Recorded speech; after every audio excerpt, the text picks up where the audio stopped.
차는 쉬지 않고 들었어요. 어두운 밤이라서 어디로 가야 할지 잘 알 수가 없었어요. 여러분 안녕하십니까. 지난해 12월 4일 비상계엄이 선포되고 국회에 진입했던 계엄군이 국회 본관 전력을 일부 차단했던 사실이 드러났습니다. 국회가 계엄 해제 결의안을 가결하고 불과 6분 정도 지나서 벌어진 일입니다. 계엄군이 국회 본관 지하 1층에 전기를 끊는 모습이 담긴 CCTV를 민주당이 오늘 공개했습니다. 첫 소식 정부희 기자가 전하겠습니다. 빨간 기차는 꼼짝도 못하는 시세가 윤석열 되었어요. 대통령이 계엄을 선포하고 2시간 30분쯤 지난 지난해 12월 4일 새벽 0시 58분 국회 본관 4층 복도가 찍힌 CCTV 영상입니다. 소총을 든 계엄군 7명이 배회하고 있습니다. 모여서 잠시 회의를 하더니 엘리베이터를 타고 아래층으로 내려갑니다. 이들이 도착한 건 지하 1층, 시간은 새벽 1시 1분입니다. 같은 시각 바로 이 3층에 있는 국회 본회의장에서 계엄 해제 요구 결의안이 가결되고 있었습니다. 지하 1층에 도착한 계엄군은 먼저 국회 본관과 의원회관을 연결하는 지하 통로 봉쇄를 시도합니다. 하지만 국회 사무처 직원이 막아섭니다. 그러자 이들은 다시 엘리베이터 앞으로 모입니다. 새벽 1시 5분 국회 사무처 직원이 이들에게 다가가는 모습이 포착됩니다. CCTV 영상을 공개한 민주당은 이때 해당 직원이 계엄군에게 계엄 해제 요구안이 이미 가결된 사실을 알려줬다고 밝혔습니다. 현재 국회에 잔류하는 것은 지금부터 당신들은 불법이다. 모든 것이 CCTV로 촬영되고 있다는 것을 계엄군에게 설명하고 있습니다. 그런데 계엄군 한 명이 뒤쪽을 지나가더니 홀로 복도 끝으로 이동합니다. 동시에 김현태 707 특수임무단장은 옆으로 이동하며 휴대전화를 사용합니다. 복도 끝으로 이동한 계엄군은 전기 분전함에 도착했고 1시 7분 일반 조명 차단기를 내려 전기를 끄는 걸로 보입니다. 그렇게 사방이 어두워집니다. 차단 직후 CCTV의 자동 밝기 조절 기능에 의해 주위가 잠시 밝아지지만 3초 뒤 비상조명 차단기까지 내려가며 지하 1층은 칠흑같이 변합니다. 간간히 계엄군이 손전등을 켜고 이동하는 모습이 포착됩니다. 새벽 1시 12분 불이 다시 들어오고 분전함 앞에 차단기를 다시 올린 듯한 계엄군의 모습이 보입니다.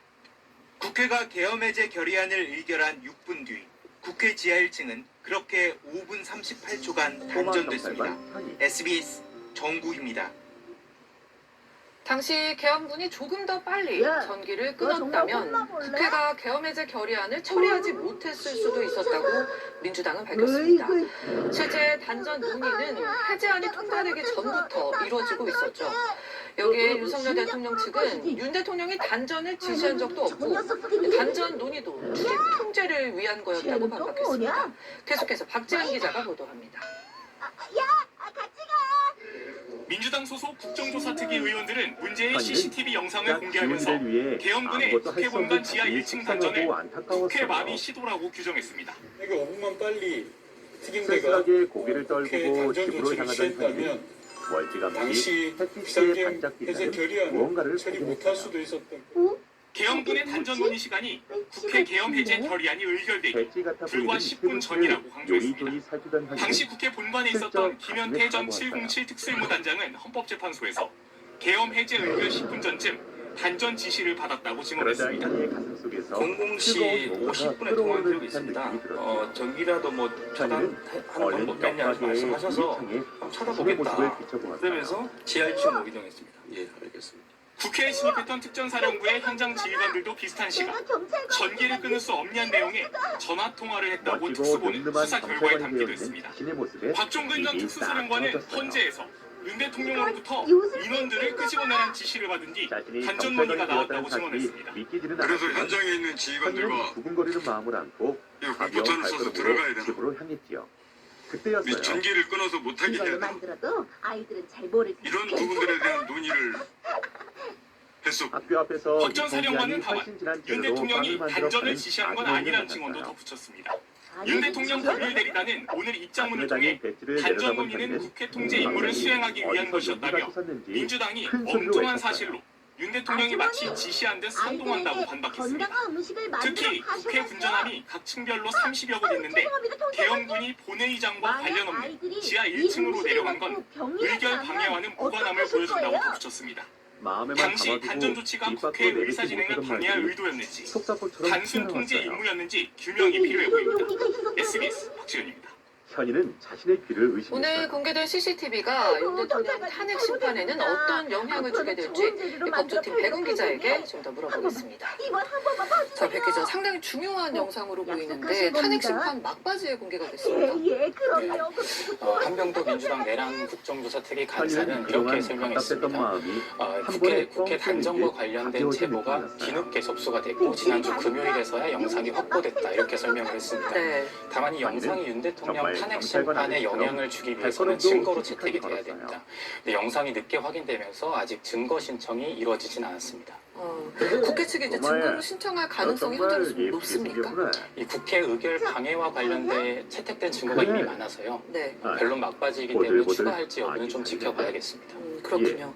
이제 윤 대통령 아저씨가 탄핵 심판 예, 변론길이 머리 일단 핀셋을 이번 주까지만 같이 잡혀 하니까? 있는 거죠? 네, 오는 20일이 사실상 마지막 증인 신문이 될 것으로 보입니다. 네. 재판부가 평일을 거쳐서 채택한 추가 증인은 한덕수 국무총리, 홍장원 전 국정원 1차장, 그리고 조지호 경찰청장 이렇게 3명입니다. 이 중에 특히 홍 전 차장은 유일하게 2번이나 증인석에 서게 됐습니다. 이 탄핵 심판 막판의 핵심 쟁점으로 떠오른 이 윤 대통령의 정치인 체포 지시 여부, 이것을 확인하기 위해 2번이나 부른 것입니다.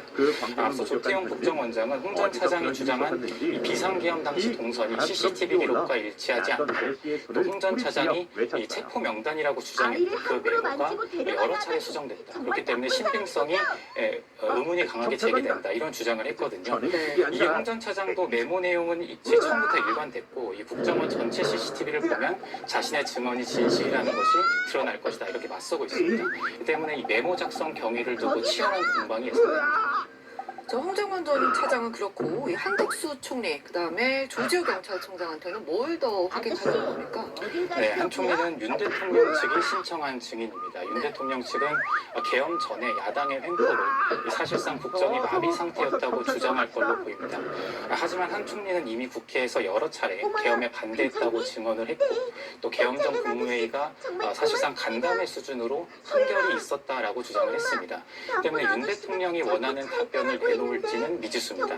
그리고 건강상의 이유로 이미 2차례 불출석 사유서를 제출했던 조지호 경찰청장은 이 계엄 당시에 경찰을 동원한 국회 공세 의혹의 당사자이면서 여인영 전 방첩 사령관으로부터 이 10여 명의 정치인 체포 명단을 받았다고 수사기관에서 진술한 바 있습니다. 그렇기 때문에 핵심 증인이 되는 거고요. 윤 대통령 측이 오는 20일에 형사재판 공판 준비기일 그리고 구속 취소 사건 관련 신문이 있어서 탄핵 심판 기일을 변경해달라고 요청을 한 상황입니다. 만약에 헌재가 이를 받아들이면 다음 주까지 증인 신문이 이어질 수도 있습니다. 헌재가 어떻게 결정하는지 좀 봐야겠네요. 이렇게 잘 들었습니다. 경찰관이 되어 사람들에게 감사의 인사를 받은 다음 소식입니다. 명태균 씨 관련 사건을 수사하고 있는 검찰이 명 씨로부터 2021년 서울시장 보궐선거 과정에서 오세훈 서울시장과 4번 만났다는 진술을 확보한 걸로 알려졌습니다. 오 시장이 자신의 측근인 사업가가 여론조사 비용을 대기로 했다고도 말했다는 게 명 씨 주장입니다. 오세훈 시장 측은 만난 건 맞지만 돈을 대기로 했다는 얘기는 터무니없는 주장이라고 반박했습니다. 여현교 기자입니다. 가진 돈 모두 내놔. 미래한국연구소 직원 강혜경 씨는 지난 2021년 서울시장 보궐선거를 앞두고 오세훈 서울시장에게 13번의 비공표 여론조사 결과를 전달했다고 밝혔습니다. 네, 13번 정도의 자체 조사가 있었고 공표 조사까지 포함을 하면 개수가 더 많은데 우리끼리 보려고 그렇게 많이 하진 않거든요. 그러면서 여론조사 비용 3,300만 원을 오 시장 후원자로 알려진 사업가 김모 씨로부터 받았다고 주장했습니다. 오 시장은 이에 대해 미공표 여론조사를 의뢰한 적도 없고 명태균 씨와 2번 만난 게 전부라고 의혹을 부인하면서 명 씨를 명예훼손 혐의로 고소했습니다. 그런데 창원지검 수사팀은 이를 반박하는 명 씨의 진술을 확보한 것으로 알려졌습니다. 창원지검 조사에서 명 씨는 2021년 1월에서 2월 사이 오 시장을 4번 만났다고 진술한 것으로 알려졌습니다.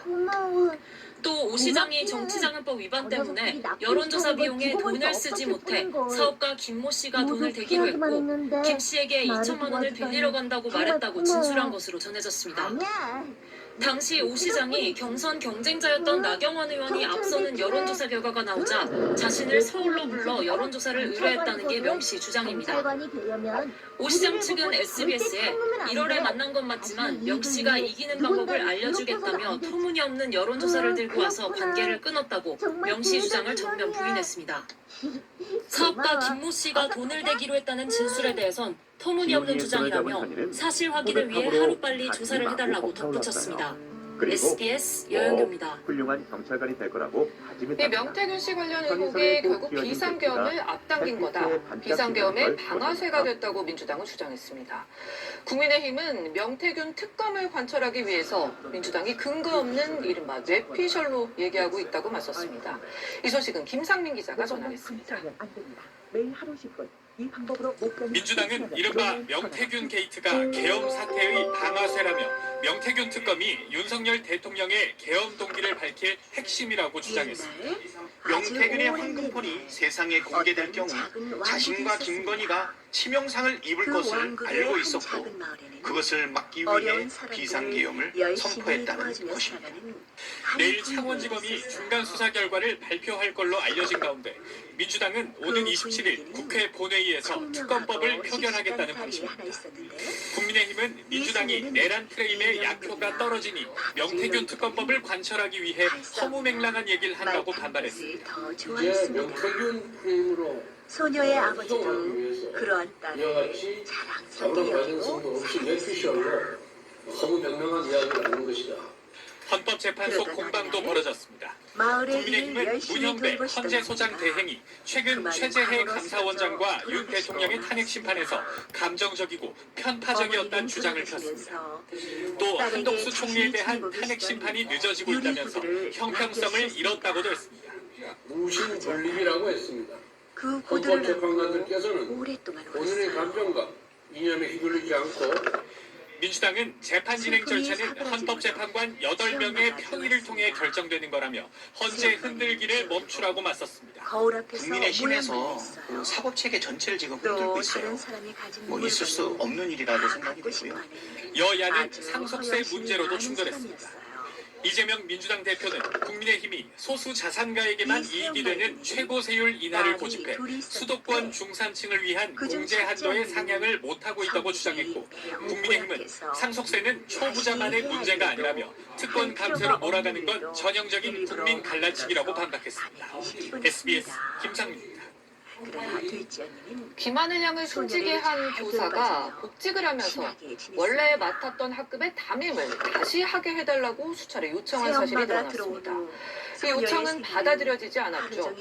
복직한 직후 이 교사가 일삼아온 폭력 행위들도 보다 구체적으로 확인되고 있습니다. 신정은 기자가 취재했습니다. 매우 고되고 힘들었습니다. 가해교사 40대 명모 씨의 폭력성은 계약 첫 주부터 뚜렷하게 드러났습니다. 사건 발생 닷새 전 학교 업무 사이트 접속이 잘 안 돼 화가 난다며 컴퓨터 본체를 부쉈고 플라스틱 막대로 가벽을 내리치며 소리를 지르기도 했습니다. 나흘 전에는 자신에게 말을 건 동료 교사의 어깨와 목을 갑자기 조르기까지 했습니다. 습격을 당한 교사는 명 씨에게 호흡을 하자며 진정시키려 했으나 명 씨가 왜 나만 불행해야 하냐, 집에 가면 아무도 없다라고 말하며 두 손이 보라색으로 변할 정도로 꽉 잡아 비틀었다고 진술했습니다. 우울증 치료를 이유로 6개월 휴직에 들어갔지만 일상생활이 가능하다는 의사 소견을 얻고 20일 만에 복직했던 명 씨. 명 씨는 지난해 말 복직을 하며 자신이 맡았던 2학년 5학급의 담임을 다시 하게 해달라고 졸랐던 것으로 드러났습니다. 학교 측의 거절로 담임이 아닌 부결 수업을 맡게 된 건데 복직 직후부터 공격성을 감추지 않은 겁니다. 사건 당일인 지난 10일 오전 장학사들은 학교를 찾아 현장 조사를 벌였습니다. 학교 측은 조사 당시 명 씨의 잇단 폭력적 행동이 앞으로도 계속 일어날 것 같다며 학생도 교사도 보호해야 하기 때문에 결단을 내리면 좋겠다고 우려하기까지 했습니다. 그러나 장학사들이 학교를 떠난 지 4시간여 만에 명 씨는 김하늘 양을 숨지게 하고 자해했습니다. 이런 가운데 명 씨에 대한 경찰의 대면 조사는 좀 더 안정이 필요하다는 의료진 소견에 따라 몇세째 미뤄지고 있는 것으로 알려졌습니다. 경찰의 체포영장 집행이나 신상 공개 심의도 늦어질 전망입니다. SBS 신정은입니다. 신데렐라가 이 늑대를 피해 6명의 사망자가 나온 부산 리조트 공사장 화재의 속보도 알아보겠습니다. 오늘 진행된 합동 감식에서 불이 처음 난 장소가 확인됐습니다. 당시 이 주변에서 용접 작업이 진행 중이었다는 진술을 경찰이 확보한 상태입니다. KNN 조진욱 기자가 보도합니다. 경찰과 소방, 국가수 등으로 구성된 합동조사단이 화재가 난 건물 안으로 들어갑니다. 불에 탄 자재들을 세세히 들여다보며 화재 원인을 분석합니다. 3층처럼 보이는 이곳이 1층 수영장 자리입니다. 사망자 6명이 발견된 곳이다 보니 합동조사단도 이곳을 집중적으로 살펴봤습니다. 감식 결과 불은 수영장 인근의 배관 유지관리 공간인 PT룸에서 처음 시작된 것으로 확인됐습니다. 앞서 경찰은 인근에서 용접 작업이 진행됐다는 진술을 확보했던 상황이어서 VT 관리소홀에 무게가 실리고 있습니다. 이 경우 의무 배치 대상인 화재 감시자가 없었거나 미숙련자였을 가능성도 높습니다. 스프링클러 작동 여부는 관리 직원과 목격자 진술이 엇갈려 추가 조사가 필요합니다.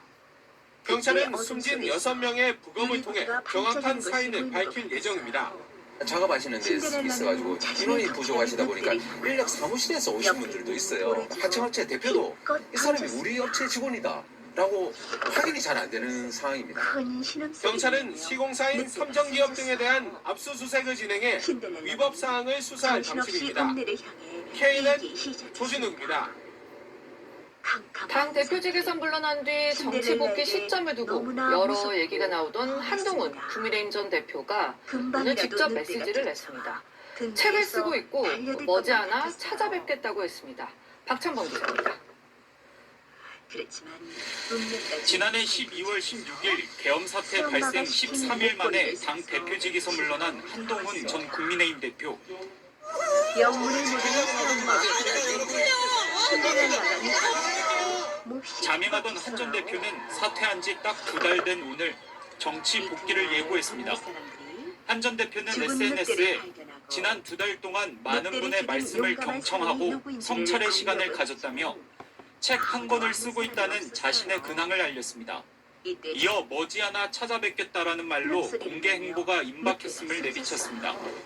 한 전 대표와 가까운 인사들은 한 전 대표가 이르면 이달 말 정치에 복귀할 거라고 내다봅니다.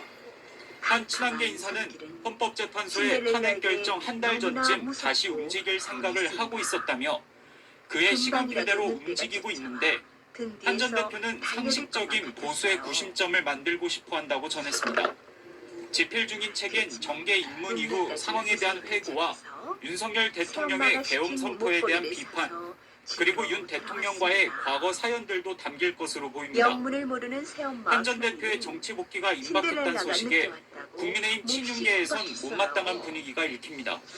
윤상현 의원은 기직에 켤 시간이 아니라며 자중하라고 윤 대통령에 대한 탄핵 소추에 찬성했던 한 전 대표의 날을 세웠습니다.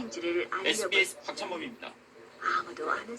어제 광주에서 열린 윤 대통령 탄핵 찬성 집회에서 대통령 부부의 얼굴을 합성한 딥페이크 영상이 재생됐습니다. 그러자 대통령실이 입장을 냈습니다. 심각한 인권 모독이자 범죄라며 강력한 법적 대응을 예고했습니다. 보도에 이한석 기자입니다. 한 친야 성향의 유튜브 방송입니다. 어제 오후 윤석열 대통령 탄핵 찬성 집회가 열린 광주 민주화광장 부근에 대형 화면이 설치되어 있습니다. 속옷을 입은 남성이 인파에 몰린 길거리 등에서 맥주로 보이는 음료를 마시고 노출이 심한 의상을 입은 여성과 공군 1호기에서 함께 내리는 내용의 영상이 대형 화면에 보입니다. 윤석열 대통령과 김건희 여사의 얼굴을 합성해 만든 딥페이크, 즉 가짜 영상입니다. 대통령 부부가 침대에서 술을 마시고 누군가에게 총을 겨누는 가짜 영상도 집회 화면에 등장했습니다. 윤 대통령에 대한 탄핵을 찬성하는 해외 거주 중인 다른 유튜버가 문제의 영상을 제작한 걸로 전해졌습니다. 대통령실은 해당 영상과 관련해 이례적으로 입장문을 냈습니다. 현직 대통령 부부를 향한 조롱을 넘어선 심각한 인격 모독과 인권 침해, 딥페이크를 이용한 범죄 행위에 분노를 금할 길이 없다고 밝혔습니다. 현직 대통령 지위를 유지하고 있는 국가 원수에 대한 명백한 모독이라며 해당 영상을 제작하고 유포한 관련자들에 대해 강력한 법적 대응을 하겠다고 덧붙였습니다. 국민의힘도 법적 대응을 예고했습니다. 사회적 가치와 윤리를 훼손하고 시민에게 정신적 피해를 초래한 매우 심각한 범죄 행위라며 딥페이크 영상물을 민주주의에 대한 도전으로 간주하고 성폭력 처벌법 위반 혐의로 내일 경찰에 고발하겠다고 밝혔습니다. SBS 이한석입니다. 하루가 멀다 하고 트럼프 관세 발언이 전해지고 있습니다. 이번엔 부가가치세가 있는 나라들을 겨냥했습니다. 부가세를 미국에 대한 관세로 여기겠다는 겁니다. 부가세가 존재하는 우리나라도 직접 영향을 받게 됐습니다. 워싱턴에서 여자애들이 칼싸움을 하다니 차라리 고무줄 놀이나 하지 그래. 미국 시간 토요일 트럼프 대통령은 소셜미디어를 통해 미국에 부과하는 만큼 미국도 부과하겠다며 상호 관세 의지를 강조했습니다. 그러면서 관세보다 더 가혹한 부가가치세가 있는 나라는 대미 관세를 가진 나라와 비슷하게 간주할 것이라고 말했습니다. 앞서 백악관은 상호 관세 책정 시 부가세 같은 비관세 장벽도 고려하겠다고 밝혔는데 트럼프 대통령이 다시 한번 부가세가 상호 관세의 관역이라는 점을 분명히 한 셈입니다. 소비세 일종인 부가가치세는 전 세계 170여 개 나라에 존재합니다. 유럽은 평균 20%, 한국은 10% 세율이 매겨져 있습니다. 미국은 부가세는 없고 평균 6.6% 판매세만 있습니다. 다시는 이런 노래를 하지 말아라. 이게 숭하단 말이야. 자, 그럼 다치지 않게 조심해.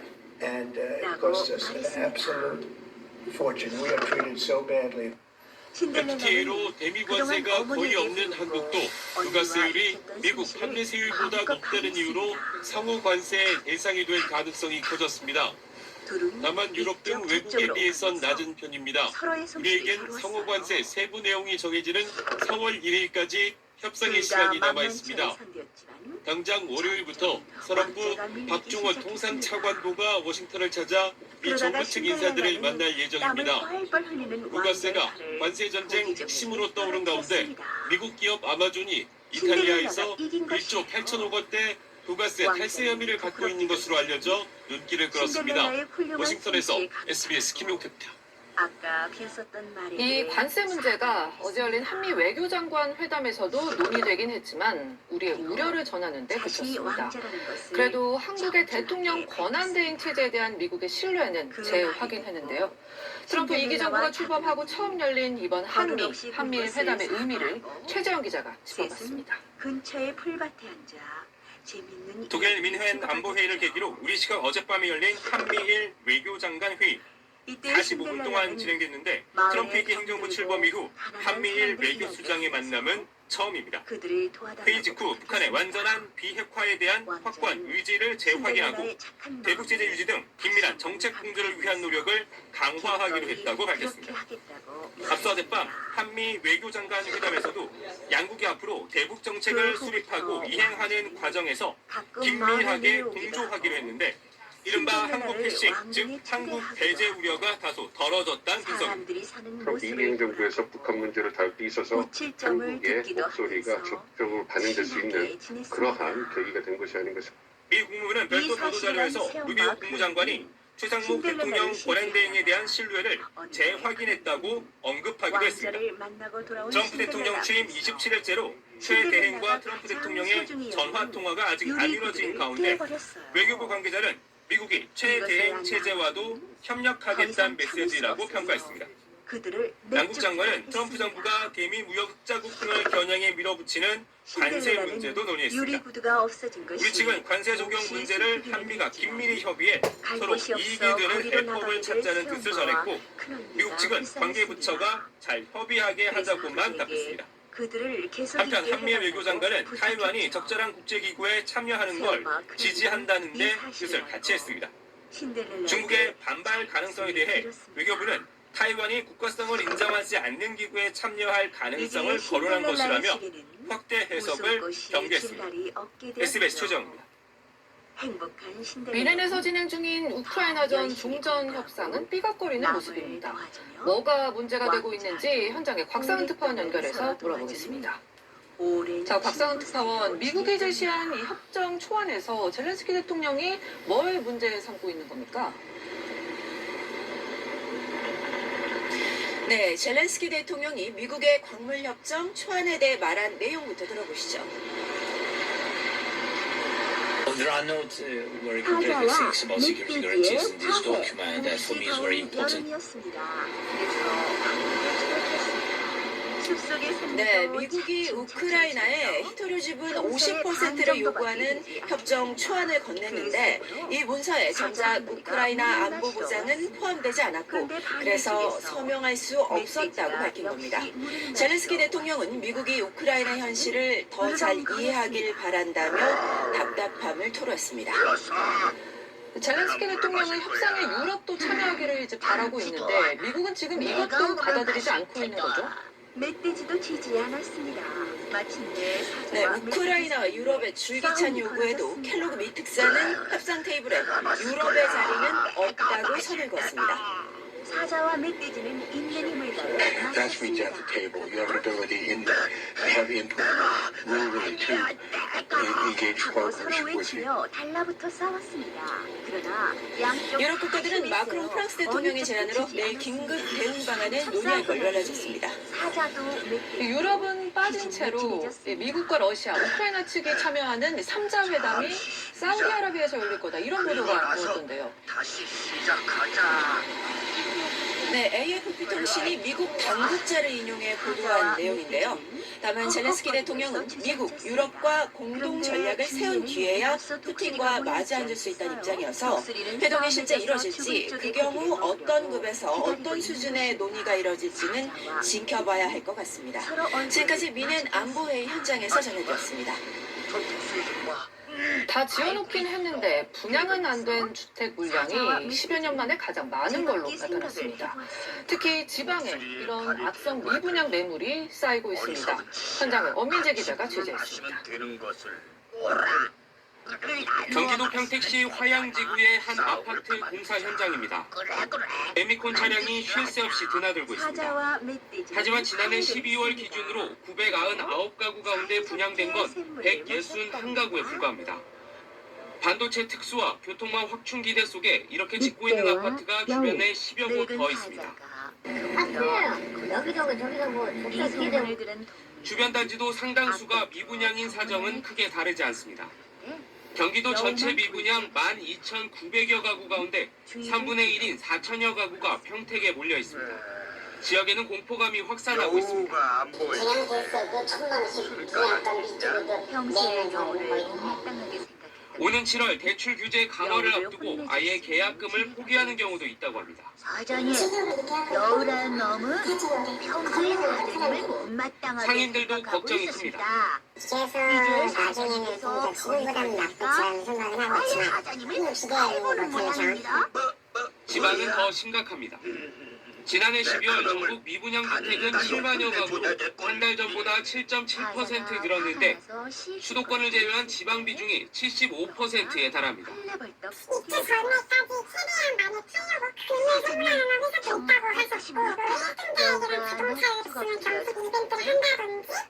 다직보도 분양이 안 된 이른바 악성 미분양 물량도 10년 5개월 만에 2만 가구를 넘어섰습니다. 과거에 정부가 미분양 주택을 해소하기 위해서 취득세와 양도세를 감면한 적이 있습니다. 이런 대책이 나와야 지방의 미분양 주택이 해소되지 않겠나. 건설 경기 침체가 장기화하며 일자리도 줄고 연관된 내수 산업의 회복도 지연되고 있습니다. 정부는 이번 주 건설 경기 활성화 대책을 발표할 예정인데 추가적인 세제 혜택과 함께 지방에 대한 대출 규제 완화 등이 거론되는 것으로 전해졌습니다. SBS 엄민재입니다. 강원 삼척에선 정월 대보름을 즈음해 오랜 전통의 줄다리기 행사가 열립니다. 올해는 줄다리기가 유네스코 인류 무형문화유산에 등재된 지 10년이 된 걸 기념한 행사이기도 했습니다. 조재근 기자가 다녀왔습니다. 아닙니다. 장수를 태운 커다란 줄을 들쳐매고 군 장병들이 광장으로 모여듭니다. 양쪽 줄의 무게가 3,200kg. 암수줄을 연결해 비녀목을 고인 뒤 징소리와 함께 승부를 겨룹니다. 강원 삼척에서 대부름에 하는 기줄다리기입니다. 기줄이란 양쪽에 여러 갈래로 나뉜 줄의 모양이 바다에 개를 닮아 붙여진 이름. 조선 중기인 1600년대 중반에 처음 시작한 것으로 추정되는데 풍년과 풍어를 기원하는 행사입니다. 너무 저한테는 엄청난 기운을 얻었고 그 기운을 올 한해 더 파이팅 넘치게 너무 즐겁게 제가 이제 가족들하고 행복하게 살 수 있을 것 같아요. 올해는 특히 삼척을 포함해 전국 6개 지역의 줄다리기가 유네스코 문화유산에 등재된 지 10년을 기념하는 줄다리기 대회도 열렸습니다. 강원 지역 10개 팀, 삼척 주민 16개 팀이 참가해 저마다 단합된 힘을 겨뤘습니다. 시작과 함께 싱겁게 승부가 갈리기도 하고 팀과 힘의 대결로 팽팽하게 대치하기도 합니다. 한번 승기를 잡으면 바로 들어눕기로 버티기 작전에 들어갑니다. 짜릿한 승부가 펼쳐질 때마다 환호와 탄식, 박수갈채가 교차합니다. 우승은 못해서 좀 아쉽지만 그래도 나름 열심히 다들 하신 것 같아서 마음은 뿌듯합니다. 참여하시는 분들이 열정이 진짜 너무 대단하시고 정말 최선을 다하시는 모습이 너무 보기 좋았고 삼척 기줄다리기는 구성원 간의 화합과 공동체 정신을 다지며 전통 축제로서의 역할을 이어가고 있습니다. SBS 조재근입니다. 여든이 넘어서 한글을 깨친 뒤 시를 써서 시집까지 낸 할머니들이 있습니다. 다큐멘터리로도 만들어졌던 이 유명한 칠곡 할머니들 이야기가 뮤지컬로 재탄생했습니다. 조재인 기자입니다. 할머니께서 읽어주세요. 책을 가져다 읽어달라고 하니 무서워 죽었다. 책을 읽어달라는 손자의 요구에 화들짝 놀라는 할머니. 종종 걸어가면서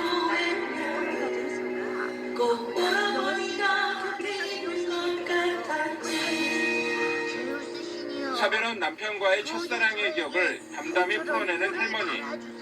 전쟁의 가난에 공부할 기회조차 없었던 한글을 문해학교에서 배웠고 웃음과 눈물이 함께했던 삶을 시로 써서 풀어냈습니다.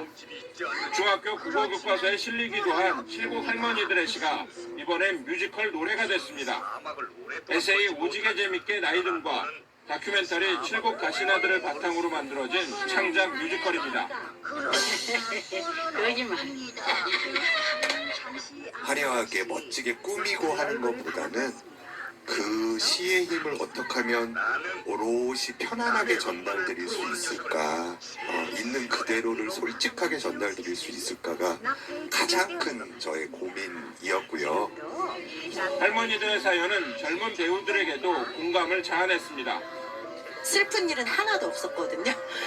그런데 그 할머니들이 그냥 수업 시간에 자기 얘기 막 하세요.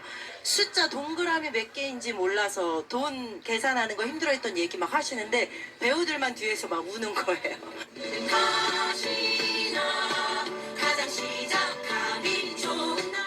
이제는 설렘 가득한 제2의 인생을 살고 있는 칠곡 할머니들. 뮤지컬엔 그 행복의 비결도 담겨 있습니다. SBS 조재행입니다. 오늘 윤동주 시인 80주기를 맞아 일본의 모교인 도시샤대학교가 시인에게 명예 박사 학위를 수여했습니다. 도시샤대는 역사의 교훈을 새기며 새로운 시대를 전망해야 한다고 생각해 학위 수여를 결정했다고 밝혔습니다. 1942년 도시샤대 문학부에 편입한 시인은 이듬해 항일운동 혐의로 체포돼 광복을 6개월 앞둔 1945년 2월 16일 만 27세 나이로 목사했습니다. 양이 걸려들었습니다. 오늘 큰 추위 없는 휴일이었지만 야외 활동을 하기엔 먼지 때문에 꺼려지는 하루였는데요. 다행히 밤부터는 청정한 북서기류가 유입되면서 수도권 지역부터 차츰 대기질이 회복되겠습니다. 다만 다시 추위가 찾아옵니다. 찬바람이 강해지면서 내일 아침 서울의 체감하는 온도 영하 10도 가까이 떨어지겠고요. 당분간은 추위가 이어지겠습니다. 동해안 지역을 중심으로 건조특보 더욱 확대되고요. 내일은 전국적으로 바람도 강하게 불어듭니다. 불씨 관리 잘 해주셔야겠습니다. 강원 산지를 중심으로는 한파주의보가 내려졌고요. 중부지방은 낮에도 체감하는 온도 영하권에 머무르겠습니다. 남부 해안가와 제주를 중심으로 강풍특보가 내려질 가능성이 있습니다. 당분간은 평년보다 추운 날이 이어지겠습니다. 날씨였습니다. 또 찾아오는 추위에도 건강한 한 주 보내시기 바랍니다. 오늘도 함께 해주셔서 고맙습니다.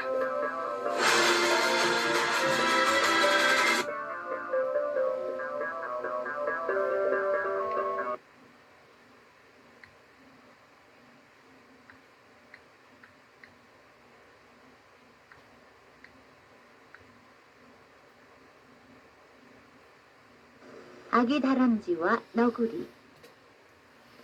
커다란 밤나무에 달려있던 밤이 다 익어서 땅에 툭 떨어졌어요. 밤나무 밑에서 놀고 있던 아기 다람쥐가 밤을 주웠어요. 와, 밤이 그거 맛있게 생겼다. 집에 가지고 가서 가족들하고 함께 나눠 먹어야지. 아기 다람쥐는 여기저기에서 맛있게 익은 밤들을 주워 모았어요. 그때 너구리가 나타났어요. 저기 꼬마 다람쥐가 있구나. 얼른 가서 잡아먹어야지. 너구리는 열심히 밤을 줍고 있는 다람쥐 뒤로 가서 다람쥐를 꽉 붙잡았어요.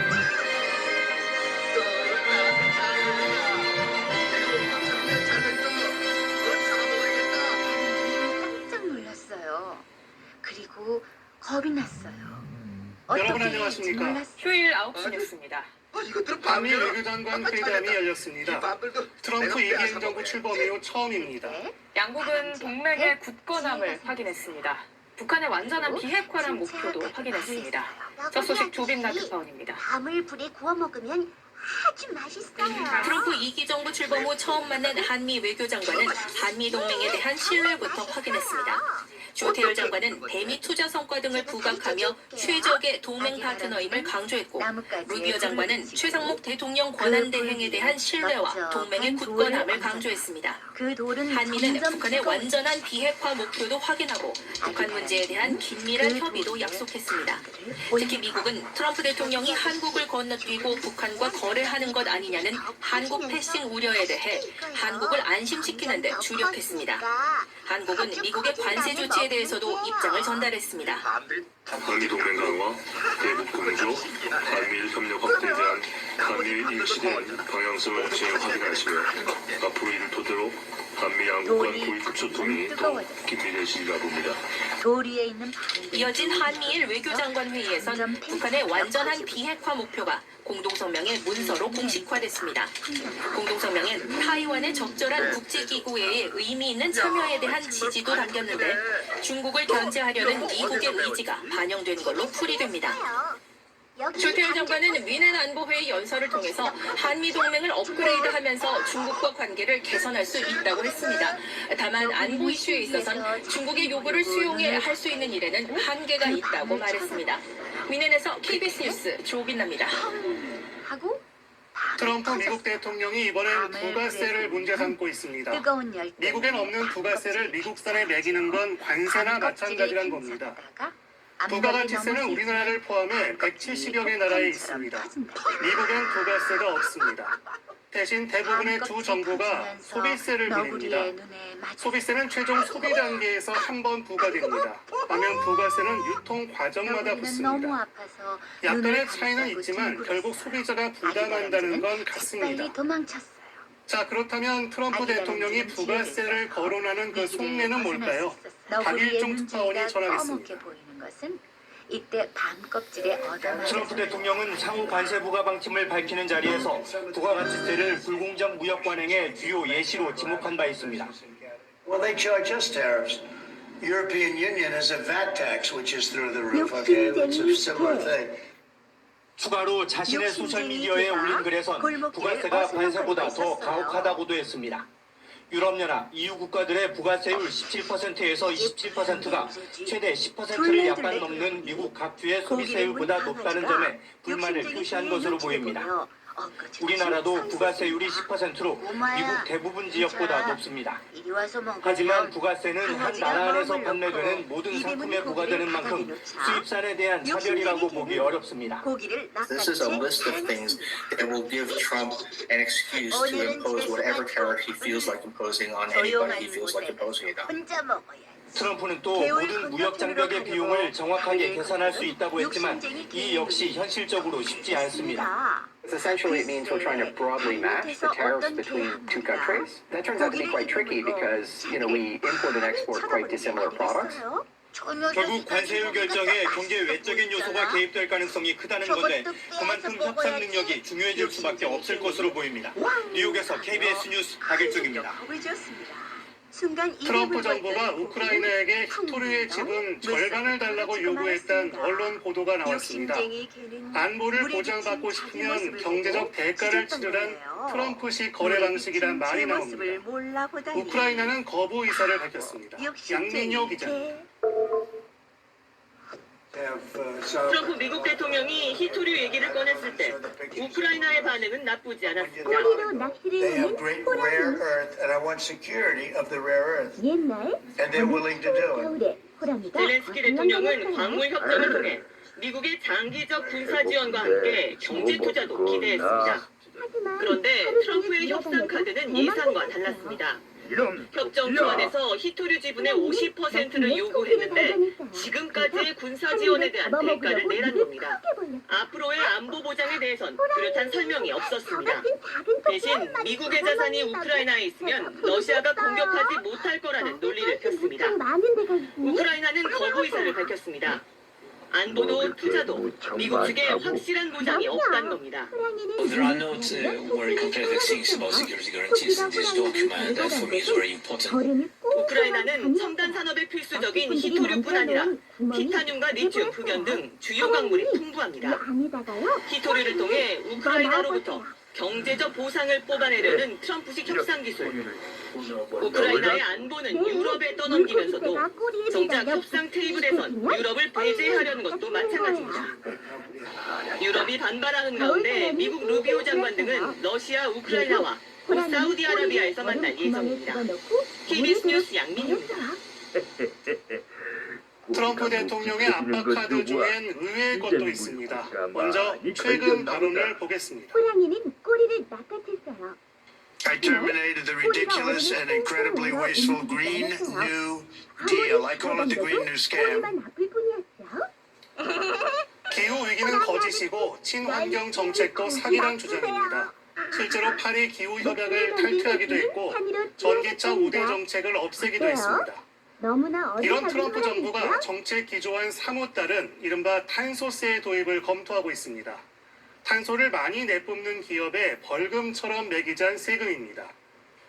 결국 탄소 배출을 줄이지 않으면 우리 수출품이 더 비싸질 수 있다는 얘기입니다.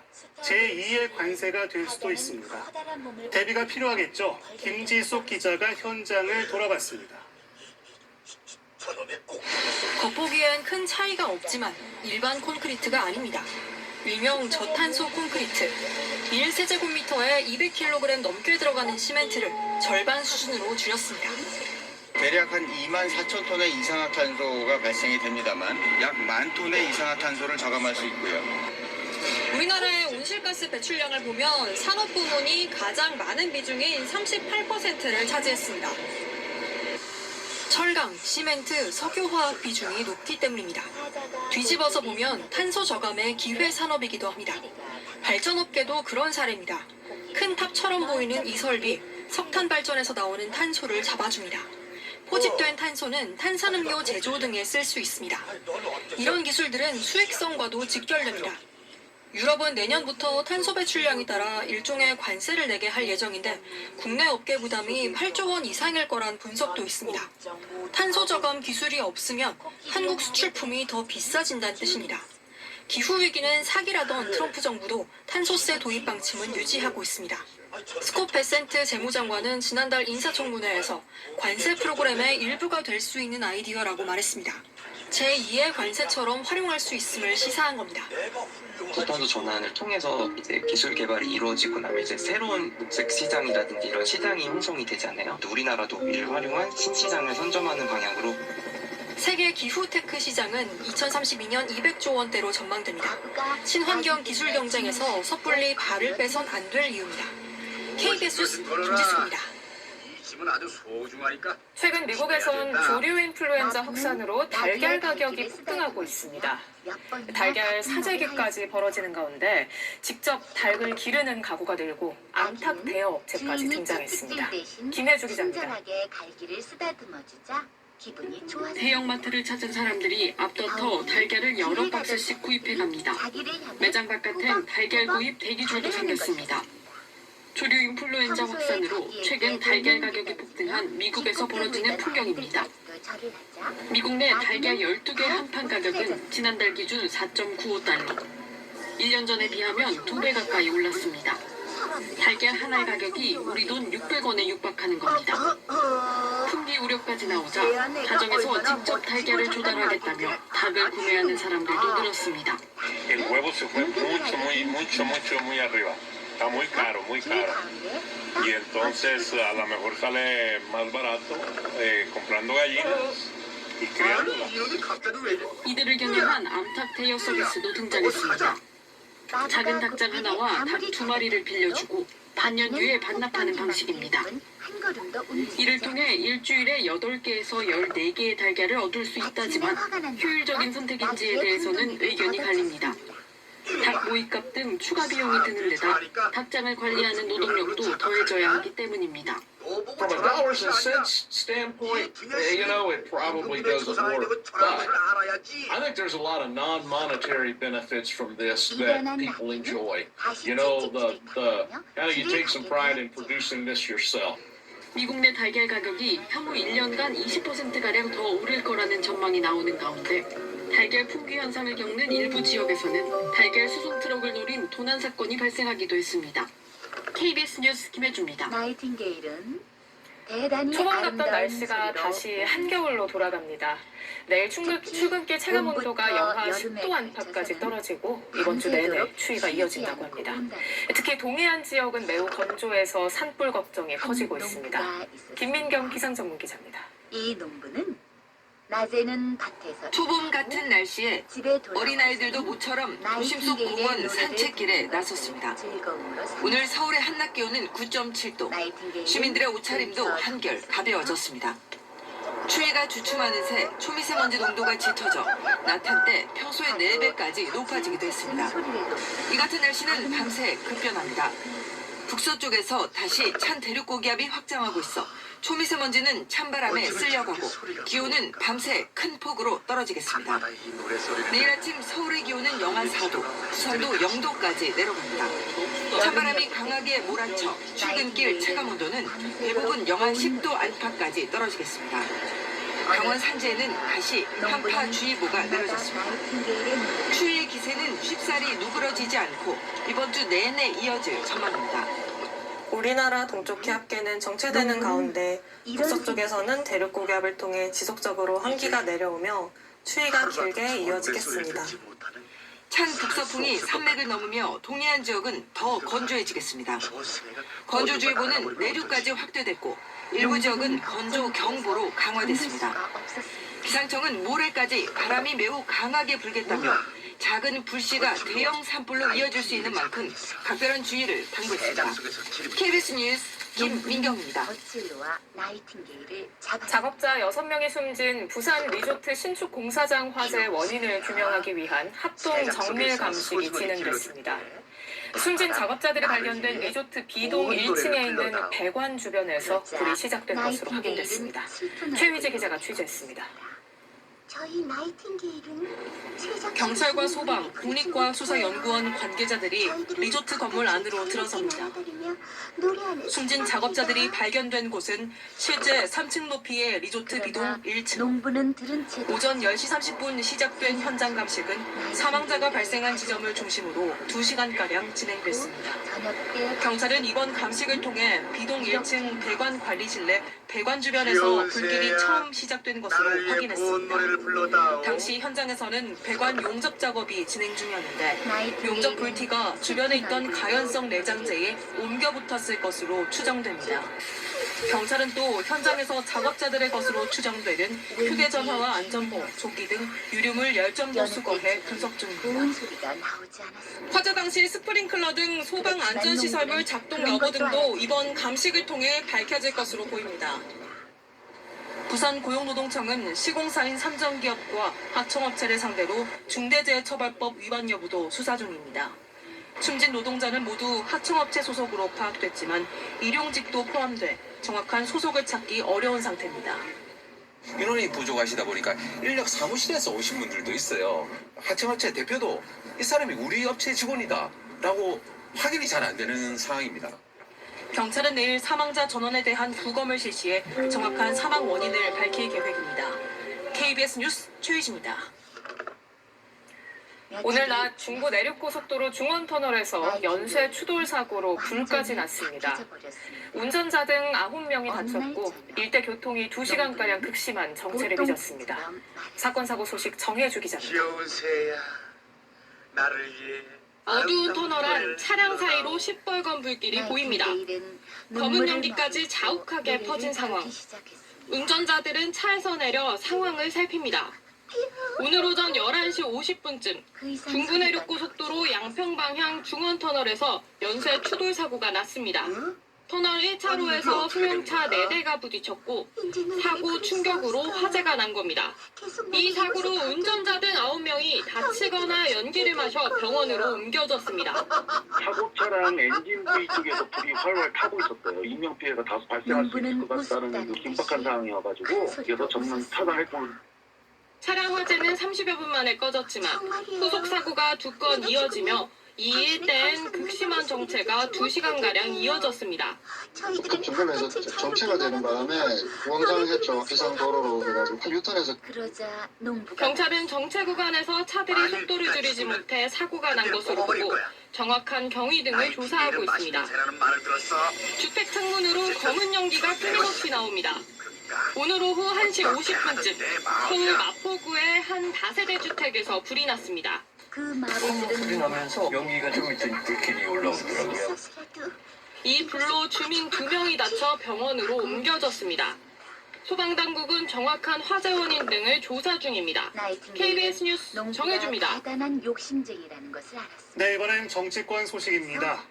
국민의힘은 한덕수 총리에 대한 탄핵 소추를 주도한 더불어민주당에 사죄를 요구했습니다.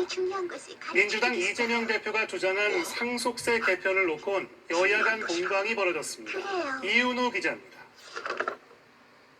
욕심쟁이 농부 국민의힘이 한덕수 총리 탄핵 소추를 주도한 더불어민주당에 사죄를 촉구했습니다. 관세 정책 등 산적한 현안에도 불구하고 통상 전문가인 한 총리 공백으로 트럼프 미국 대통령과 통화조차 못하고 있다는 겁니다.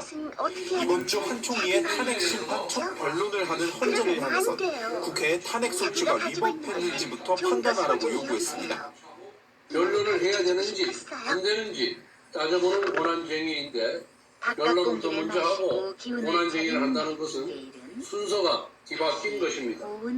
상속세 개편에 대해선 지난해 민주당의 반대로 상속세법 개정을 하지 못했다며 이재명 대표 주장은 부자 감세 프레임으로 계층 갈등을 조장하려는 것이라고 비판했습니다.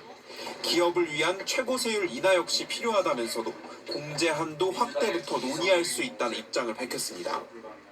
이제라도 좀 생각을 바꿔서 전향적으로 공제한도 높이는 것에 대해서 중산층 세부담을 줄일 수 있는 방식을 고민해서 저희는 대단히 환영하고 그 부분 신속하게 논의할 것이고요. 민주당은 여당이 거짓말을 하고 있다고 맞받았습니다. 상속세법 개정이 안 된 건 여당이 최고세율 인하에만 매달렸기 때문이라는 겁니다.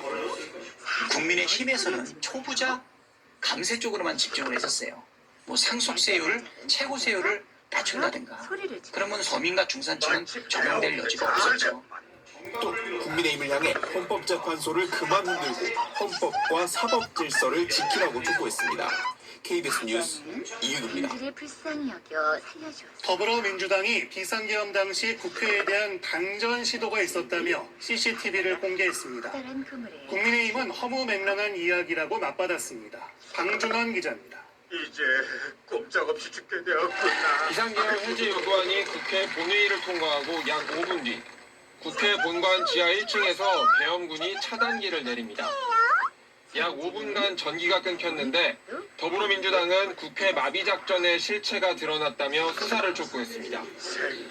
그간 계엄 문건과 일부 증언만으로 언급되었던 단전 조치가 비상계엄 당시 실제로 이루어졌음을 확인한 것입니다. 민주당은 나아가 이른바 노상원 수첩과 김건희 여사 그리고 명태균 씨가 하나로 연결되어 있다고 주장했습니다. 그러면서 비상계엄의 동기를 밝히기 위한 명태균 특검 법안 처리 의지를 다시 밝혔습니다. 국민의힘을 향해 윤석열 대통령 출당도 요구했습니다. 비상계엄이 명태균이 황금폰 공개를 밝힌 다음 날인 12월 3일에 전격 선포되었다는 점에 비춰볼 때 김건희가 12.3 비상계엄에 관여한 정황 증거 국민의힘은 허무맹랑한 이야기, 뜬금없는 주장이라고 반박했습니다. 공소장에 들어있지 않은 내용을 갖고 쓴 망상소설에 불과하다는 말씀을 드립니다. 윤 대통령 변호인단도 단전은 곽종근 전 사령관이 본인이 지시했다고 이미 증언했다며 사실 왜곡과 조작이라고 지적했습니다. 한편 어제 광주에서 열린 탄핵 반대 집회에 대해 민주당은 불법 계엄으로 수천 명이 죽고 다친 광주에서 어떻게 계엄을 옹호할 수 있냐고 비판했고 국민의힘은 표현의 자유가 있는 국민을 극우 세력으로 매도하지 말고 지역 편가르기도 중단하라고 맞받았습니다. KBS 뉴스 방준원입니다. 네, 윤 대통령 탄핵 심판 일정도 짚어드립니다. 올해인 화요일 9차 변론이 있습니다. 목요일은 20일엔 10차 변론이 잡혀 있는데 윤 대통령 측이 형사재판 일정과 겹친다며 연기를 요청해서 헌법재판소가 이를 받아들일지가 관심입니다. 강푸른 기자입니다. 헌법재판소가 추가로 지정한 변론 기일은 오는 18일과 20일입니다. 먼저 18일에 열리는 9차 변론 기일에는 증거 조사와 함께 탄핵 소추 사유에 대한 양측 입장을 듣는 시간이 2시간씩 주어집니다. 20일 10차 변론에선 한덕수 국무총리와 홍장원 전 국정원 1차장, 조지호 경찰청장 등 3명에 대한 증인 신문이 진행됩니다. 한 국무총리의 경우 증인 신청이 한 차례 기각됐는데 윤 대통령 측이 증인 신청 기각과 재판 진행에 대해 강하게 문제 제기한 것이 받아들여진 것으로 보입니다. 지금과 같은 심리가 계속된다면 대리인단은 중대한 결심을 할 수밖에 없다는 점을 말씀드립니다. 한 총리 증인 신문에서는 계엄당의 국무회의의 적법성이, 홍 전 차장은 체포조 의혹과 관련 조태용 국정원장과 진술이 엇갈리는 부분이 쟁점이 될 것으로 보입니다. 조지호 청장도 체포조 의혹에 연루돼 있는데 암투병을 이유로 다시 불출석할 가능성도 있습니다. 다만 고심급 추가한 신문인 만큼 헌재는 1시간 30분으로 정해진 증인 신문 시간을 엄격히 준수하고 쟁점에서 벗어난 질문은 제한할 것으로 보입니다. 특별히 물을 필요가 있나요? 예, 계엄 선포 동기와 관련돼 있다고 봅니다. 동기하고는 좀 거리가 있지 않을까요? 이렇게 맥락을 끊고 외부에서 지원하는 의미는 뭐냐고 하면서 답을 그렇게 강요하듯이 질문하시면 어떡해요? 한편 윤 대통령 측은 형사재판 첫 공판 준비 기일과 겹쳤다는 이유로 오는 20일 10차 변론 기일에 연기를 요청했는데 헌재가 이를 받아들일 가능성도 있습니다. KBS 뉴스 강푸른입니다. 어제 광주에서 열린 윤석열 대통령 탄핵 찬성 집회에서 대통령 부부의 얼굴이 합성된 이른바 딥페이크 영상이 등장한 데 대해 대통령실이 법적 대응을 이고 있습니다. 대통령실은 공지를 통해 해당 영상은 현직 대통령에 대한 명백한 모독이라며 영상을 제작하고 유포한 관계자들에 대해 법적 대응을 포함한 모든 조치를 취하겠다고 밝혔습니다. 네, 어느덧 2월하고도 중순입니다. 내년 의대 정원을 이제 정해야 합니다. 하지만 논의는 첫 발도 못했습니다. 의료 인력 규모를 정하는 위원회를 만들기로 했지만 구성부터 난항을 겪고 있습니다. 정현욱 기자. 역장님은 기차들이 보이지 않을 때까지 정부는 이번 달까지는 내년도 의대 입학 정원을 확정하겠다는 계획입니다. 적어도 저희는 2월까지는 반드시 해야 된다 하는 그 생각을 가지고 있고요. 하지만 의료계가 정부의 대화 제안을 거부하면서 여전히 진전이 없는 상태입니다. 의사 수를 매년 2,000명씩 늘려야 한다는 게 정부 입장이었지만 이 숫자를 두고 갈등과 논란은 계속되고 있습니다. 결국 적정한 의료 인력 규모를 결정하기 위한 수급 추계위원회를 만들기로 하고 공청회까지 열렸지만 이해 당사자들의 주장이 엇갈렸습니다. 의료계는 추계의 절반 이상을 의사로 채우고 독립성도 확보해야 한다고 주장합니다. 의료 및 교육 현장에서 업무를 수행하고 있는 자의 의견 경험이 매우 중요한 요소임을 적극 고려할 필요가 있습니다. 반면 환자, 소비자 단체와 보건 전문가들은 공급자와 수요자가 같은 비율로 참여해야 한다는 입장입니다. 의사단체 전체가 의대 정원의 이해관계를 갖는다고 인식하고 그리고 그렇게 행동하는 상황에서는 객관성을 담보하기 어렵습니다. 위원회의 역할을 최종 결정권을 가진 의결기구로 할지 심의 자문기구로 할지에 대해서도 의견이 엇갈렸습니다. 이런 가운데 김태구 대한의사협회장은 내일 우원식 국회의장을 만나 의정 갈등에 대한 해법을 논의할 예정입니다. KBS 뉴스 정혜득입니다. MBC가 고 장자연 씨 보도와 관련해 방정호 TV조선 부사장에게 위자료 3천만 원을 지급하라는 판결이 대법원에서 확정됐습니다. 대법원 일부는 방 부사장이 MBC와 PD 수첩 제작진을 상대로 낸 소송에서 일부 승소한 원심 판결을 지난달 23일 확정했습니다. 앞서 1심과 2심 재판부는 방 부사장이 장 씨의 사망 전날 장 씨와 함께 있었다는 등의 MBC 보도 내용이 허위라고 판단했습니다. 어서 가봐. 과거 민주화 운동을 하는 대학생을 강제 징집하고 이른바 프락치 활동을 강요했던 녹화 공작 사건. 피해자들은 여전히 국가를 상대로 배상 청구 소송을 진행 중인데요. 정부는 진실화해위원회 권고를 3년째 이행하지 않고 있습니다. 배지현 기자가 보도합니다. 1980년 연세대 공대 학생회장이었던 이준휘 씨. 학생 시위를 했다는 이유로 경찰에 체포돼 폭행을 당했고 논산 훈련소로 보내졌다고 말합니다.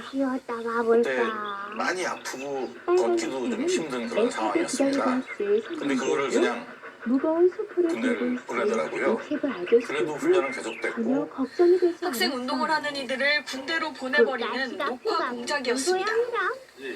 저녁을 앞두고는 보안사 대공분실에 구금돼 프락치 활동을 강요받았습니다. 네가 이러다가 뭐 접근산에서 그냥 죽어도 누구 하나 알 수도 없다. 한참 있다 쓰러지면 와서 또 발기질할 뻔하고. 이 씨는 지난해 7월 국가폭력에 대한 배상 청구 소송을 냈습니다. 진실화해위원회의 진실규명 신청 기간은 2022년 12월 종료됐기 때문입니다. 소송 과정에서 정부 측 군 법무관은 이 씨 사건에 대해 국방의 의무는 누구나 이행해야 하는 것이라고 단순하게 평가했습니다. 심지어 왜 진실규명 신청을 하지 않았냐며 피해자인 이 씨에게 책임을 돌렸습니다. 3년 전 진화위에선 녹화 공작과 관련 국방부의 조사기구 설치와 특별법 제정을 권고했지만 아직도 이행되지 않았습니다. 노력을 하기는커녕 개별 사건에서 오히려 피해자들에게 더 상처를 주는 그런 2차 가해성 답변서를 제출하고 있는. 정부는 5년 전 출범한 2기 진화위의 권고사항들도 지난해 10월까지 절반도 이행하지 못했습니다. KBS 뉴스 배지현입니다. 일본군 위안부 피해자인 길원옥 할머니가 향년 97세로 오늘 별세했습니다. 길 할머니가 세상을 떠나면서 정부에 등록된 일본군 위안부 피해 생존자는 7명으로 줄었습니다. 작은 기차역이 나왔어요.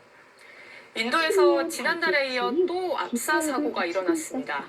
수도 뉴델리의 기차역에서 종교 축제장으로 향하는 열차를 타려는 승객이 몰리면서 18명이나 숨졌습니다. 두바이 김계영 특파원의 보도입니다. 거기서 끝이 나 있었어요. 인도 뉴델리의 기차역에서 열차에 오르기 위해 앞 사람을 마구 밀어붙입니다.